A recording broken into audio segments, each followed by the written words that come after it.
Never thought that it'd be so simple, but I found a way, I found a way. And I always thought that it'd be too crazy, but I found a way, I found a way.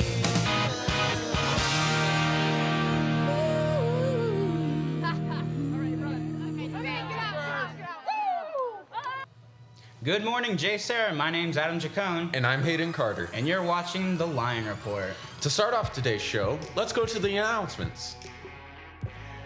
Thanks, guys. Hang in there, Lions, because we have a lot of announcements today. There's no place like homecoming. Dance tickets are on sale now for $40 per person online until October 7th.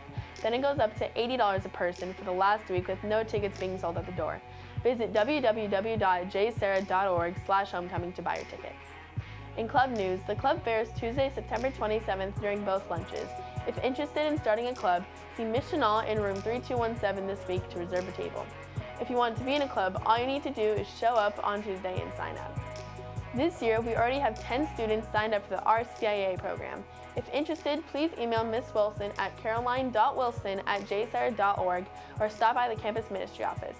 The deadline to register is September 30th.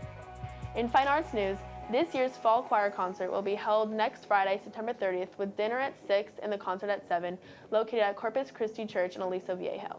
Buy your tickets online at www.jserra.org/fallconcert. Tickets are $5 a person.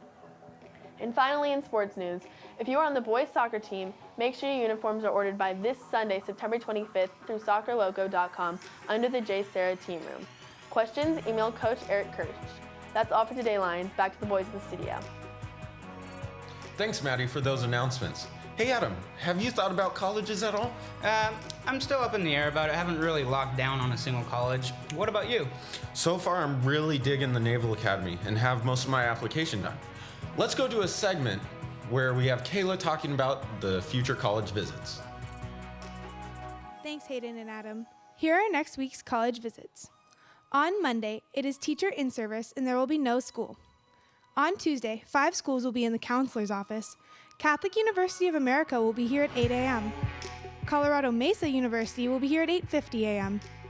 Marist College will be here at 10 a.m. The University of Iowa will be here at 10:50 a.m. University of Delaware will be here at 1:15 p.m. And Whittier College will be in the front receptionist at 11:40 a.m. On Wednesday, Loyola University in Chicago will be here at 11:45 a.m. in the front receptionist, and the University of Kansas will be here at 1:30 p.m. in the counselor's office.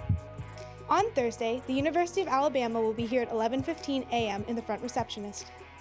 And finally, on Friday, St. John's University in Queens will be here at 8:50 a.m. in the counselor's office, and the University of Michigan will be here at 10 a.m. in the library. Don't forget to get your visits in, seniors. Back to you guys in the studio.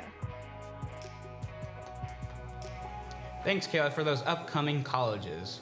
So, Adam, what do you think of the current political situation in the United States? Well, I'm not really happy with the cards that we are dealt, but we're just going to have to see how it fares out. But let's go see what the update is on the political situation here right now with the presidential candidates. So, Mr. Misiow, could you briefly describe the Electoral College for us? Sure. The Electoral College is something that the framers of the Constitution created at the beginning of our republic, and a lot of people are really confused by it. But essentially, it works something like this. The president is not elected by popular vote, by popular majority. Many people think he is, but he's not.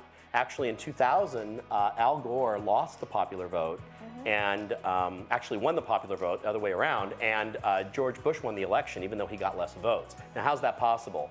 That's because the number of electors is what counts in an election. So how are electors determined? Every state has the same number of electors as they have senators and members of the House of Representatives. So for example, California is the largest state. It has 55 electors.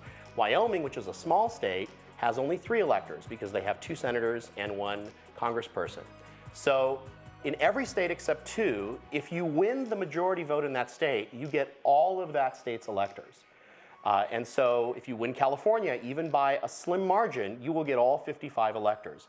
The magic number is 270. Once you hit 270, you're president of the United States. Wow, nice. Okay, well, according to those poll statistics, who's predicted to win? Well, the polls have switched quite a bit in the last month. Hillary Clinton got a big bump coming out of the Democratic convention, but now the polls have evened things out, and so you really have a neck-and-neck race. But that's when you look at national polls, which really don't matter much since the president's really elected by state vote counts for the Electoral College. So you really whittle it down to about 5 states, and actually as of last night, only 4 that are considered swing states or battleground states. And those are Florida, Ohio, North Carolina, Nevada, and Iowa. Those are really the 5 states that are more likely than not to decide the election.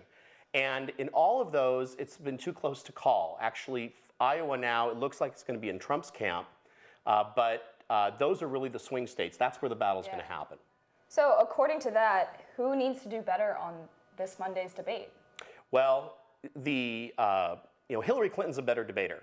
So the advantage is on her side in the sense that she has more experience doing this. But the expectations game works against her because everyone expects her to do well. So if Hillary Clinton doesn't do well, that's going to hurt her much more than if Donald Trump doesn't do well.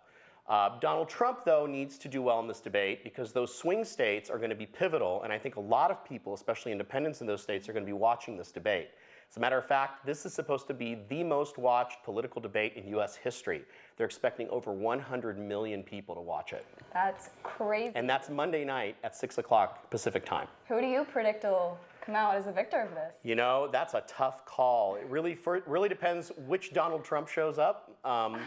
There have been a couple versions of him, the kind of wild, fly-off-the-cuff Donald Trump, and then the more controlled, read-off the teleprompter. But of course, in a debate, there is no teleprompter.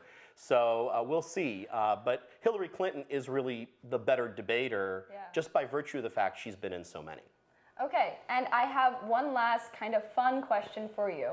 If you were to be elected president, what would be your first action in office? Well, I would do what most presidents do, and that is probably repeal executive orders that I don't agree with. And one of the executive orders that the Obama administration has put in that I personally don't agree with is the funding of abortions at military facilities.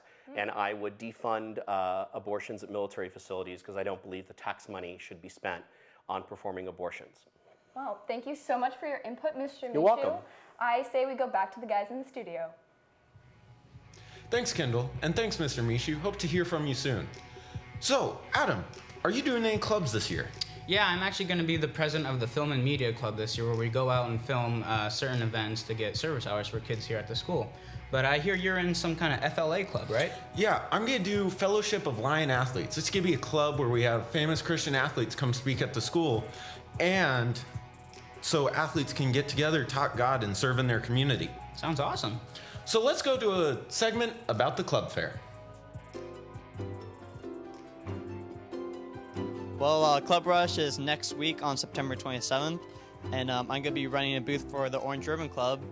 And what I do with Mr. Bessling and Mrs. Hemphill is we are representatives of the Leukemia and Lymphoma Society, and last year we raised a couple $1,000s through a couple school fundraisers like bracelets, selling bracelets, and doing other school-related activities. So join my club and see what other clubs you might want to join out there. It's going to be a fun time.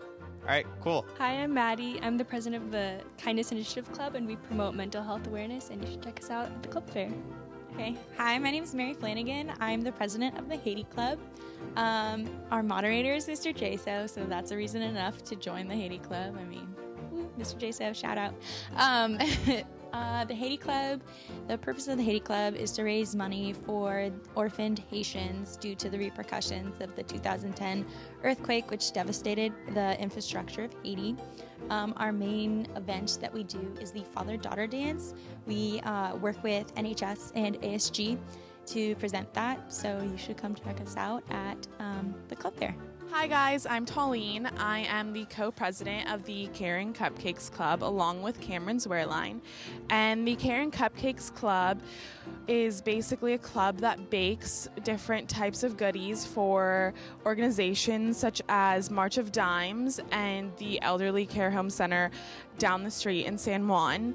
This year we will be reading to the elderly home residents at the Senior Center, and we will be promoting different events there, such as birthday parties and holiday parties.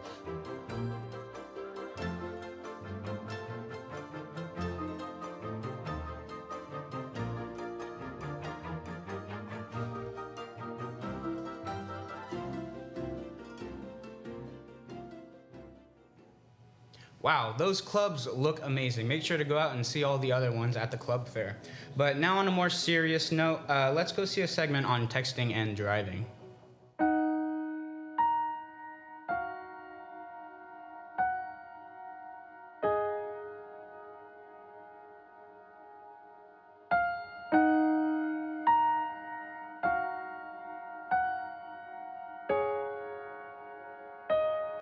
Texting and driving is a big hazard here in California, as well as worldwide. Every day you drive, you have a risk of getting in an accident. But out of all the possible accidents that occur, you have a 23% chance of the crash being cell phone related. 13% of these accidents are people 18 to 20 years old. There are 3 main types of distractions: taking your eyes off the road, taking your hands off the wheel, and taking your mind off driving. Texting could involve all of these. Next time you get a text while driving, think about not only yourself, but the others on the road you could also be putting in danger. Remember, JSerra, stay safe out there while driving. So, Adam, did you go to the football game last night? Didn't have a chance, I was working, Carter. Well, it was a great game. The O-line had some amazing blocks. Riley O'Brien, Nick Callan both did amazing. And Matt Robinson had 2 receiving touchdowns, even though he plays quarterback. Sounds like you guys rocked it out there. Yeah, the final score was 35 to 45, us winning. Right on. All right, well, speaking of sports, let's end the show with volleyball highlights.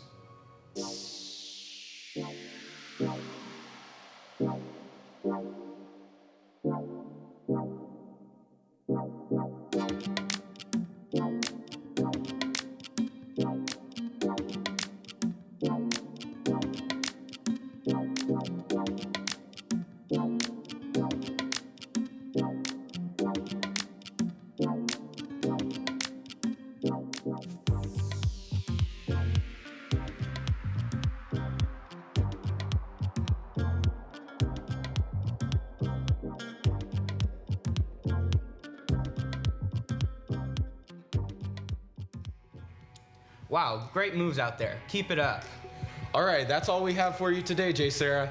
I'm Adam Chacon. And I'm Hayden Carter. And this is the Line Report. Have a great day, JSerra.